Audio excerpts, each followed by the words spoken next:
Hello friends, welcome to our YouTube channel. In this video I'm going to show you how you can fix your mobile network problem. If your network is not working or any other issue, it is always crashing or it is not showing the symbol of 4G or 5G, also how you can fix this problem or voltage problem. Before watching this video, if you have not subscribed to our YouTube channel, then subscribe to it and like our video. So let's start, friends.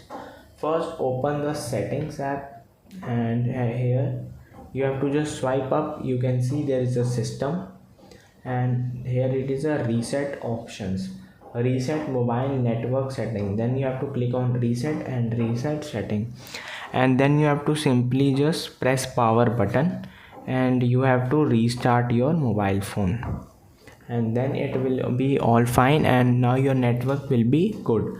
I hope you like this video. If you like this video, then subscribe to our YouTube channel for more helpful tips and tricks videos. Thanks for watching.